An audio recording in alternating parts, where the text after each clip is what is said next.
Dennis Andrew Nilsen, also known as the Muswell Hill murderer and the Kindly Killer, is a British serial killer who lived in London. Nilsen killed at least 15 men and boys in gruesome circumstances between 1978 and 1983, and was known to retain corpses for sex acts. He was eventually caught after his disposal of dismembered human entrails blocked his household drains. The drain cleaning company found that the drains were congested with human flesh and contacted the police. Due to the similarities between their crimes, sexuality and lifestyle, Nilsen has been referred to as the British Jeffrey Dahmer. It's scarce. Nilsen was born on November 23, 1945, in Fraserburgh, Scotland. His childhood was traumatic. His mother and father were constantly arguing until his father, an alcoholic, moved away when Nilsen was 4.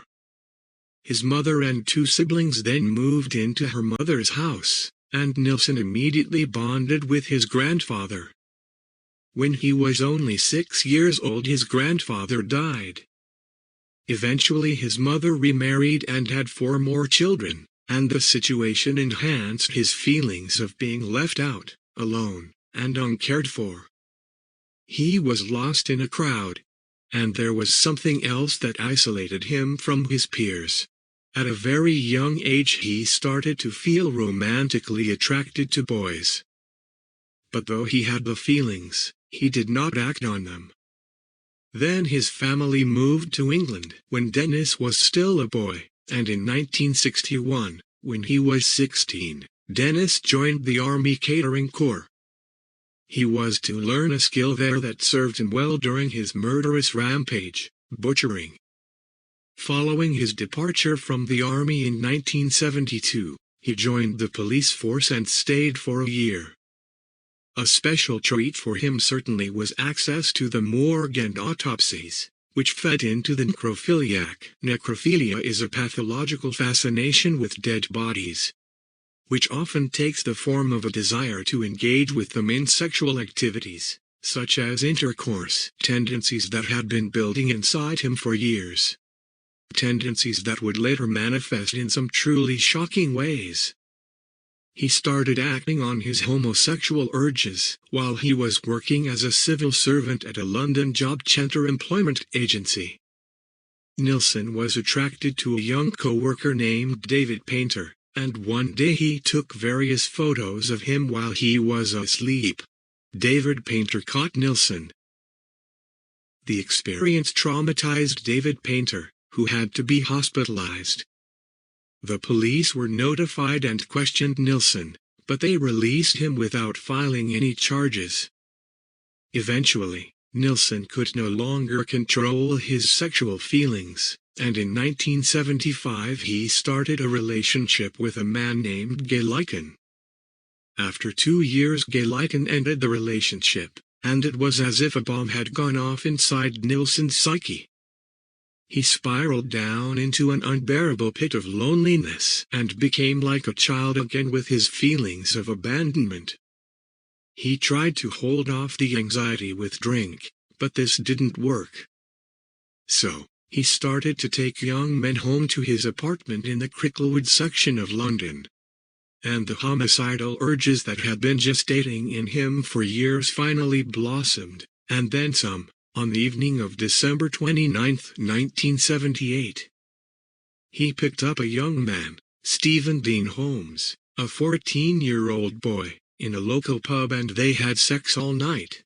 When the young man got ready to leave the next morning, Nilsen used a necktie to strangle him and immersed his head in a bucket of water to make sure that he died.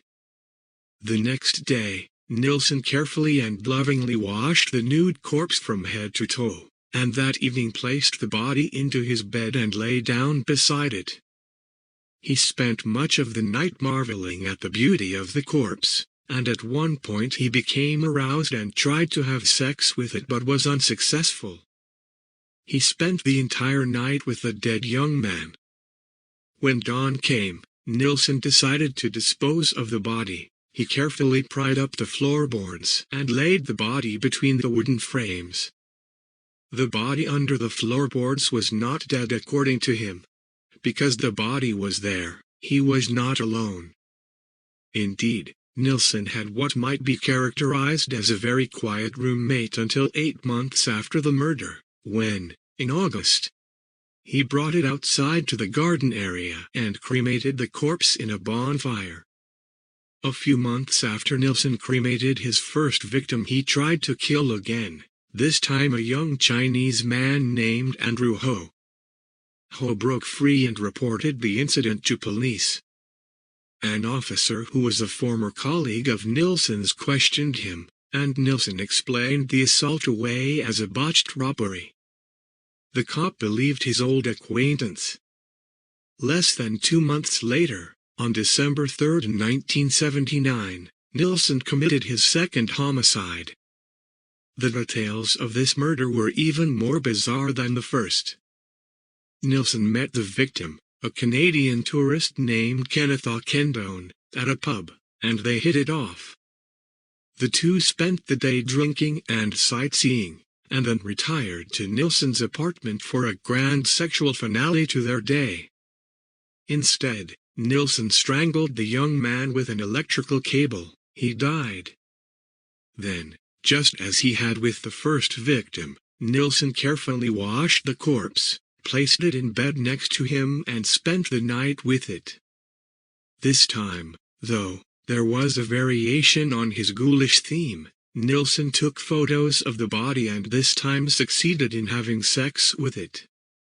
As before, he stored it under the floorboards, but, even more bizarrely, in the days that followed he would periodically remove it and frequently had conversations with it.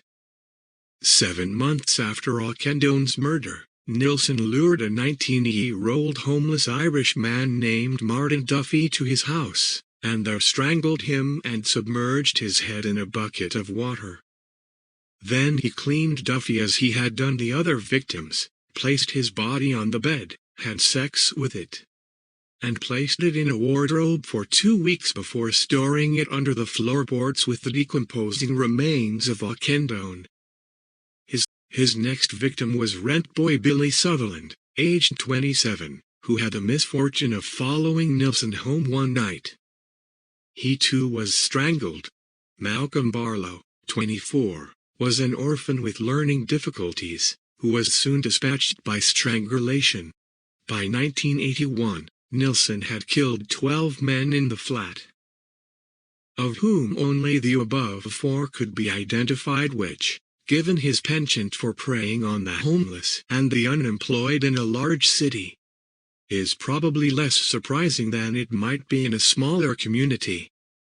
Nilsen's homicidal pattern continued, and storing all of them in whatever space was available, in the cupboard, a closet, under the floorboards, a shed in the garden. The stench that had been building in his apartment got worse and worse, and though Nilsen tried to control it with various sprays, he never completely succeeded. He knew he had to dispose of the bodies, so he enlisted the butchering skills he had learned in the army. He skillfully cut up the remains and incinerated them in a mammoth backyard bonfire, tossing an old tire onto the blaze to explain the stench. During this time, a number of people that Nilsen had attacked survived, or he would attack them and then unaccountably stop. A number of these almost victims reported his assaults to the police, and this is where the linkage failed. Similar complaints about Nilsen trying to garrote or drown people went unrecognized as a pattern, and no deeper investigation was done. Nilsen moved from his Cricklewood apartment in 1981, but his quest for new companions continued. This time, however, he used a new way to dispose of the bodies. He butchered them into pieces small enough to flush down the toilet. It was the plumbing in his apartment that finally unraveled Nilsen.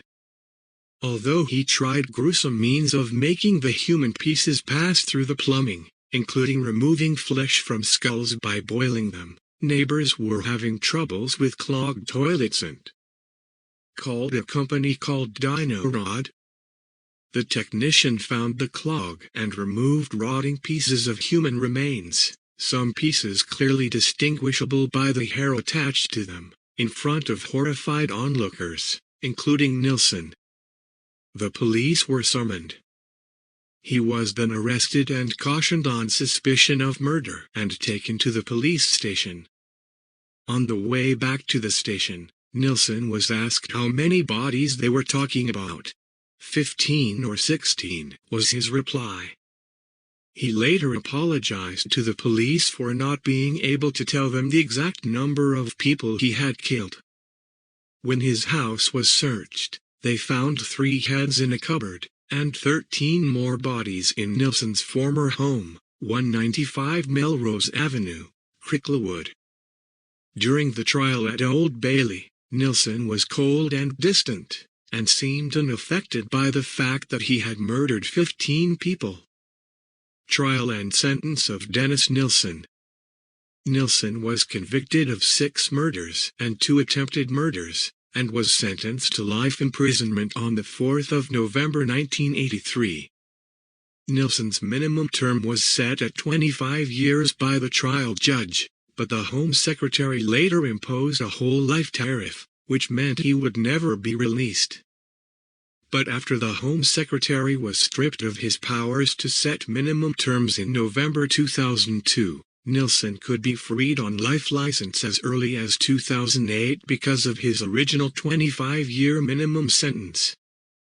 His case could also be helped if a European Court of Justice case, currently being held, outlaws lifelong imprisonment as a violation of human rights. In 1993 he was given permission to give a televised interview from prison. Dennis Nilsen in prison. Nilsen is currently held at HMP Full Sutton Maximum Security Prison near Pocklington in East Yorkshire. During his time in prison he has proved a thorn in the side of prison authorities, bringing judicial review proceedings over Whittemore Prison's decision not to allow him access to homosexual pornography.